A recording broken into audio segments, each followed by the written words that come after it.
পরে শেষে গিয়ে নসিহা আছে, আর শুরু দিয়ে কিছু ভূমিকা আছে।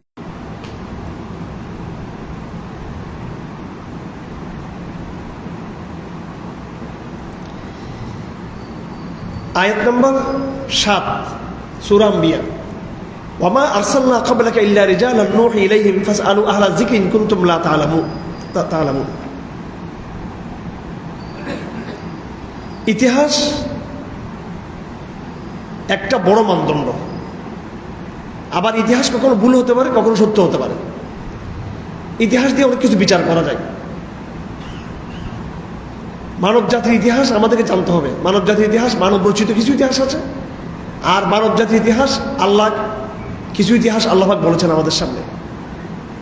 বর্তমান সমাজে, বর্তমান বিজ্ঞানের যুগে, ইতিহাসের যুগে, রাজনীতির যুগে, আধুনিক সভ্যতার যুগে ইতিহাসের পাঠ একটা গুরুত্বপূর্ণ বিষয় আমাদের কাছে। এবং মানব রচিত ইতিহাসের বইগুলোকে আমরা এত বড় স্ট্যান্ডার্ড হিসেবে নিয়েছি যে এগুলো দিয়ে আমরা সব কিছু মূল্যায়ন করি। অথচ যারা লেখক তারাই কখনো এটা দাবি করেনি যে এটা অ্যাবসলিউট ট্রু, এটা নিরঙ্কুশ সত্য, এটার কথা তারা দাবি করছে নাকি? এটা দাবি করে তারা বিভিন্ন আলামত ইঙ্গিত থেকে তারা কিছু অনুমান তারা করেছে তারা। আবার এর মধ্যে কপি পেস্ট আছে, নকল আছে, এক লেখক থেকে আরেক লেখক, এক লেখক থেকে আরেক লেখক, এক প্রজন্মের ঠিক মতবাদ কোনো এক আগের প্রজন্মের কোনো এক লেখা থেকে পরবর্তী প্রজন্ম কনসেপ্ট চুরি করছেন। যেমন রবীন্দ্রনাথ ঠাকুর পারস্যের সাহিত্যিকদের কাছ থেকে তিনি কি করেছেন, ডাইরেক্ট একবার আস্তে আস্তে ফার্সি শেয়ারের ডাইরেক্ট বাংলা কি মারছেন উনি। গরনবী রত বরুজে সপ্পরা চশমায়ে আফতাব রাচে গোড়া, রাতের বেলা যদি না দেখে কে, হ্যাঁ, বাদুর যদি না দেখে তাহলে সূর্য কি, ওর বাপরে এটা হুবহু দেখিতে ঠাকুরের এর মধ্যে কি অনুবাদ। কারণ আমরা তো ফার্সি পড়ছি, হ্যাঁ, ফার্সির মধ্যে অনেক দারুণ দারুণ কবিতা আছে। তো অসংখ্য ফার্সি কবিতাগুলো এই ভারতবর্ষে হিন্দু এবং মুসলিম লেখকদের মধ্যে তার কি পাওয়া যায়, অনুবাদ পাওয়া যায়।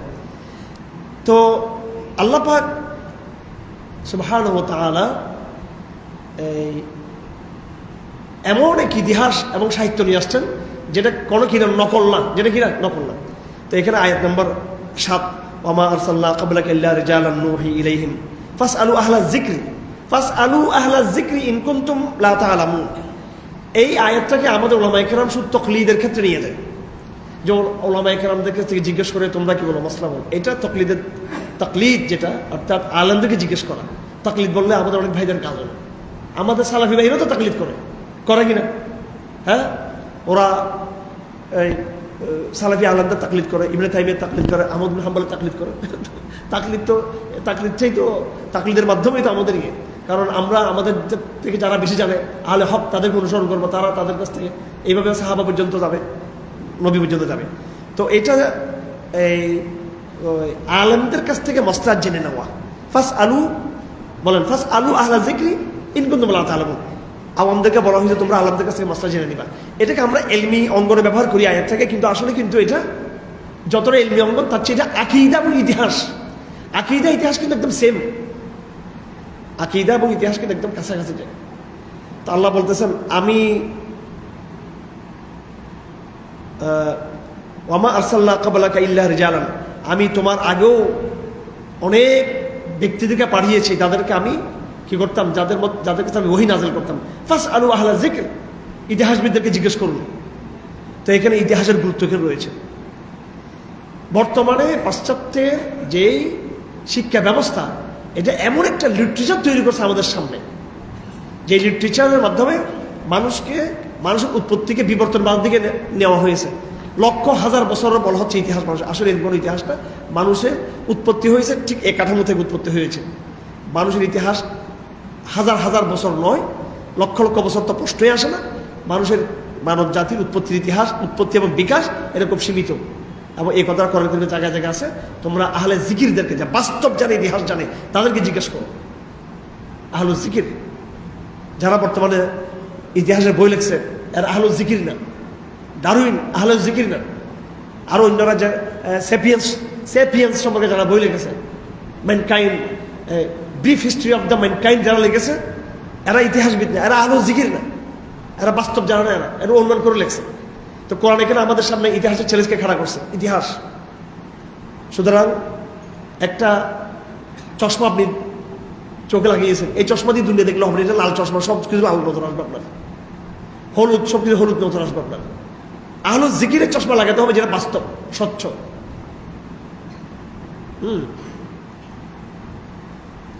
তো বাইবেলকে যদি বিকৃত না করতো, ইনজিল আর জবুরকে যদি এরা বিকৃত না করতো ইহুদিরা, এটা ইতিহাসের বিরাট একটা সূত্র হিসেবে, একটা প্রমাণ হিসেবে থাকতো।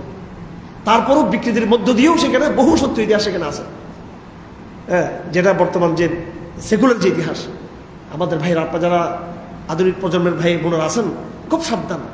একেবারে পাশ্চাত্যের যে মানব জাতির যে ইতিহাস, সমাজ বিজ্ঞানের যে ইতিহাসটা পড়ানো হয়, ভুয়া ভুয়া মিথ্যা ইতিহাস, এটা মিথ্যা ইতিহাস। কোরআনকে সামনে রাখতে হবে, কোরআন ইতিহাসটা ধরার চেষ্টা করতে হবে।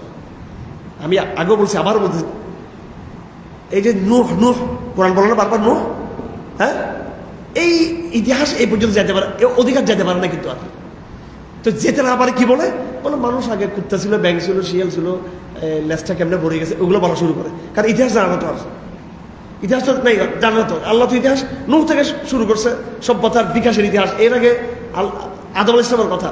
তো এরা এটা ক্রস, আমি দেখছি এরা এটা ক্রস করতে পারে না।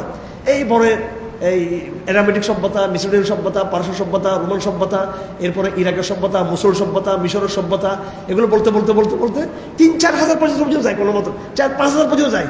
হ্যাঁ, ওইটা বড় জুড়ে এই হুদ সমাজ পর্যন্ত যেতে পারে না এরা। আল্লাহ তো একটা নূহ পর্যন্ত চলে গেছে, এরা এটা ক্রস করতে পারে না। আমার ভাইরা দেখেন ইতিহাসে, আমি হাসবেন আপনি এগুলো। এরা ১০,০০০ বছর আগে, ৫,০০০ বছর, আরে মানব যদি বিবর্তন মাত্র হয়ে থাকে, তাহলে ১০,০০০ বছরের সভ্যতার কোথায় ছিল? ঠিক কিনা? হ্যাঁ, ১০,০০০ ১৫,০০০ বছর আগে সভ্যতার কোথায় ছিল? তো বলতেছে মানুষের যে কাঠামো, এই কাঠামো নাকি ৩০,০০০ বছর আগে হয়েছে। এটা এর আগে মানুষ অন্য টাইপের ছিল, ৪০,০০০ বছর, ৩০,০০০ বছর। তাহলে যদি আচ্ছা ঠিক আছে, এই কাঠামো এটা কোথায়, এই কাঠামোটা কোন জায়গায় ছিল, এই কাঠামোর শহরটা কোথায়, নগরীটা কোন বন্ধ, এটা কোন জায়গায় ছিল, এই কাঠামো আর বলতে পারে না।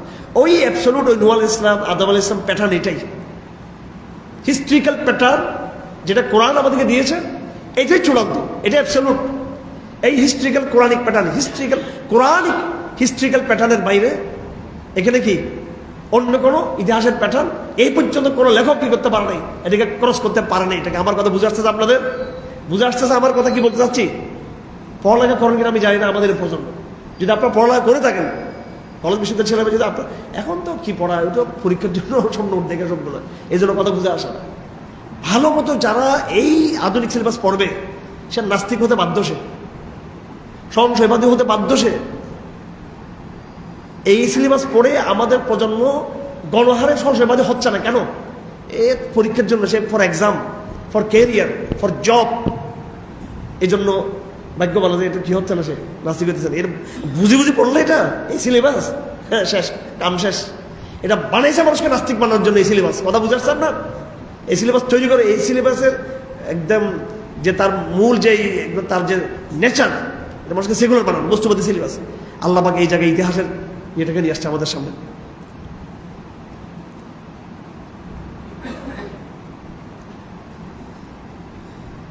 নবীদের কথা আল্লাহ পাক বলতেছেন, আমি নবীদেরকে পাঠিয়েছি গোশত মাংসের মানুষ করে পাঠিয়েছি, আমি তাদেরকে জাসাদ, বডি, চামড়া, শরীর এটা দিয়ে পাঠিয়েছি। একেবারে অস্বাভাবিক করে পাঠাই নাই। কারণ নবীরা অস্বাভাবিক হলে মানুষ বলতো, আরে এতগুলো কষ্ট, এত তারাবির নামাজ পড়া, এটা অস্বাভাবিক লোকদের পক্ষে সম্ভব। আমরা গোশত মাংসের মানুষ, আমরা এই নবীকে মানতে পারবো না। তো নবীরা আল্লাহ পাক পাঠিয়েছে, আমাদের বিদ্যুৎ থেকে পাঠিয়েছে নবী, গোশত মাংসের নবী আল্লাহ পাক বলতেছেন। তারা বলে আমি আল্লাহ পাক বলে আমি তাদেরকে গোশত শরীর দিয়ে পাঠিয়েছি, এমন না যে তারা খাবার খায় না। ওমা কানু খালিদিন, নবীরা এমন অতিপ্রাকৃত কোনো ইয়ে না যে তারা দুনিয়া, তারা স্থায়ী বসবাস থাকবে দুনিয়াতে, মরবে না, এরকম নয়। সুম্মা সাদাকনাহুল ওয়াদা ফাআতাইনাহুম মান নাশা ওয়া আহলাকনাল মুসরিফিন। নবীদের মিশনে আল্লাহ পাকের বিজয়ের ওয়াদা রয়েছে। আয়াত নম্বর 9। নবীদের মিশনে আল্লাহ পাকের পক্ষ থেকে বিজয়ের কি রয়েছে? ওয়াদা রয়েছে। সুম্মা সাদাকনাহুল ওয়াদা, আমি নবীদেরকে যে ওয়াদা দিয়েছি সেই ওয়াদাটা আমি সত্যবাদী। সুতরাং কিয়ামত পর্যন্ত দাওয়াতি কাফেলা যারা থাকবে তারা অবশ্যই কি হবে? স্যাক্রিফাইস থাকবে, পরীক্ষা থাকবে, কষ্ট থাকবে, কিন্তু আলটিমেটলি সেটা কি হবে? বিজয় হবে। ওয়াকাম কাসামনা মিন ক্বরিয়াতিন কানাত যালিমাতান ওয়া আনশা'না বা'দাহা কওমান আখরিন। আল্লাহ পাক বলেন, আমি বহু জনপদ ধ্বংস করেছি। এটার বিবরণ সামনে আসবে।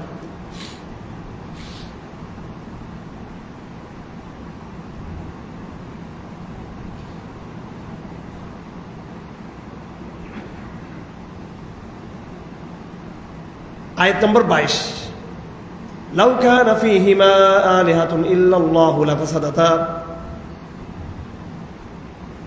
আল্লাহর অস্তিত্বের দলিল, এটার যৌক্তিক দলিল আছে। ইউরোপের ডিইজম বলে, ডিইজম বা আল্লাহর অস্তিত্ব। ইউরোপের রেনেসাঁর আন্দোলনটা যে পুরোটা নাস্তিক ছিল তা না। কেউ আল্লাহর অস্তিত্বকে তারা কি করতো, প্রমাণ করতো নানান ভাগে আবেগ। তারপর কেউ বলে আল্লাহ একটা কজ, নাউজুবিল্লাহ, এগুলো খুব যৌক্তিক কথাবার্তা। মানে এই পৃথিবীর সৃষ্টির পিছনে একটা কজ আছে, কজ।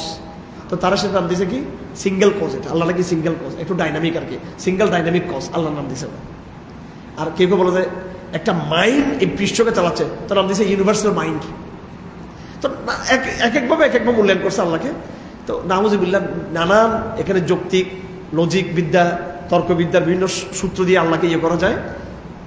তো আল্লাহ পাক এখানে এইসব সূত্র বাদ দিয়ে আরেকটা সূত্র বলেছেন শিরকের বিরুদ্ধে, যে এলাহ দুটো হতে পারে না। দুটো এলাহ হলে কি হয়ে যাবে, সব কিছু ধ্বংস হয়ে যাবে। এক আল্লাহ চাইবে মৃত্যু, আর আল্লাহ চাইবে জীবন। এক আল্লাহ চাইবে বন্যা, আর এক আল্লাহ চাইবে কি স্বাভাবিক অবস্থা। এক আল্লাহ চাইবে ক্ষমতা থেকে তারা নামানোর জন্য, আর এক আল্লাহ বলবো না তারা আমি ক্ষমতা রাখবো। তারা এমনি পৃথিবীর ফেরাউনগুলো তো এদের আমেরিকা ফেরাউন একটা বলে, চীন ফেরাউন আরেকটা বলে, রাশিয়ান ফেরাউন আরেকটা বলে, ইন্ডিয়ান ফেরাউন আরেকটা বলে। এই মানব ফেরাউনগুলোর যে অবস্থা আর আল্লাহ দুটো হলে যে জগতের কি অবস্থা আল্লাহ জানে, ঠিক কিনা? একজনের জলোচ্ছ্বাস দিত, আরেকজনের সাথে থামাই দিত। নাউজুবিল্লাহ। আল্লাহ বলছে এটাই প্রমাণ করে, পৃথিবীর শৃঙ্খলাই প্রমাণ করে, পৃথিবী ধ্বংস না হওয়াটাই প্রমাণ করে একক নেতৃত্বে পৃথিবীটা পরিচালিত হচ্ছে, একক নেতৃত্বে। এটাকে বলা হয় দলিলে ইকনাই। দলিল ইকনাই এটাকে হুজুররা মাদ্রাসা, এইটাকে দেখো এই মন্ত্রী যারা আছে বলে এটা দলিল ক্ষতি না, এটা অকাট্য দলিল না। এটা মানে বুরহানে যেগুলো ফলসফি, যে বুরহানি, যে বুরহান ইন্নি লিম্মি কিয়াসের যে দলিলগুলো আছে লজিক বিদ্যার, এগুলো নাকি বুরহানের ক্ষতি, অকাট্য দলিল। আর যেটা কি অকাট্য, এটা বুরহানে ইকনাই। এটা আপনার বুঝেন না, আমি এই হুজুরটা কি বলতেছিলাম। ব্যাপারটা হচ্ছে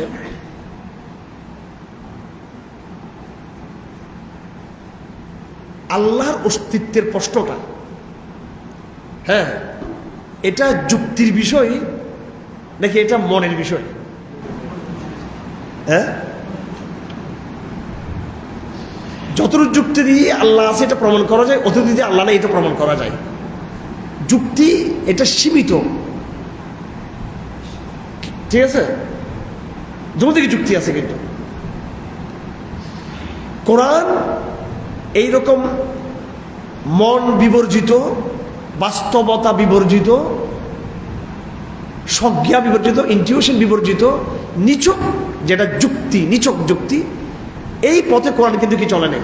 কোরআনিক যুক্তিটা হচ্ছে এটা বাস্তবতা, উদাহরণ, এবং এটা সজ্ঞা, মনের ভিতর থেকে একটা আওয়াজ, এবং প্রজ্ঞা, ওয়াজডম।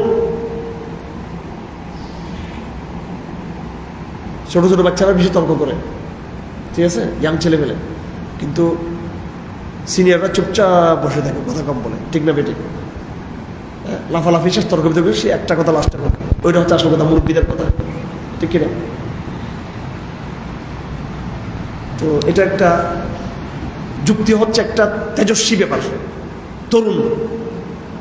আর প্রজ্ঞা হলো এটা বয়স্ক, এটা এটা এটা খুব উপলব্ধি, গভীর উপলব্ধি। যুক্তি কিন্তু গভীর উপলব্ধি না। বহু কথা তর্ক করে বোঝানো যায় না, যুক্তি দিয়ে বোঝানো যায়, কিন্তু বোঝানো যায় না, কিন্তু সেটা বাস্তব। যুক্তি দিয়ে বোঝানো যায় না, কিন্তু সেটা কি বাস্তব। আল্লাহ পাকের যে এখানে পৃথিবীতে দুজন এলাহ হলে সব কিছু ধ্বংস হতো, এটা তর্কশাস্ত্রে এটাকে কোনো দলিল হিসেবে তারা নিতে চায় না। এটাকে তর্কশাস্ত্র, এই জন্য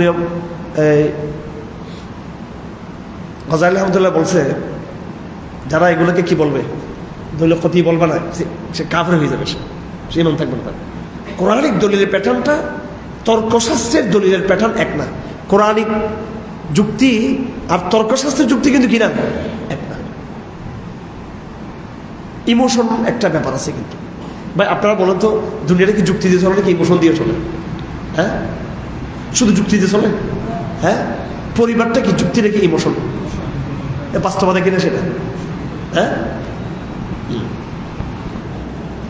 আমাদের প্রশাসনিক এগুলোতে দেখবেন কাটিস এরা এখানে ইমোশন কাজ করে না, এটা সিস্টেম কাজ করে। এই জন্য মানবতা বোধ নিয়ে গেলে, হ্যাঁ, আপনি একটা মন্ত্রীকে ভেড়াতে পারবেন না, ওরা সার ডাকতে হবে। আমি আপনাদেরকে অনুরোধ করবো, প্রতিমন্ত্রী তারা একটু বয়স্ক হলে স্বাভাবিক, তারা একটু সম্মান টম্মান করা যেতে পারে। আমরা তো বেয়াদব সমাজ চাই না, সেটা যে কোনো বয়স্ককে, সুশীল এলাকার একজন বয়স্ক লোক, মুরব্বী, সে যে তাকে সম্মান করে দেবে। কিন্তু সমবয়স্ক ওটা তুমি মন্ত্রী ওর বাইরে রাখবেন, কি রাখবেন? আমার আগের যারা ছিল জেনারেশন, তাদের ইতিহাস কোরআন, কোরআনে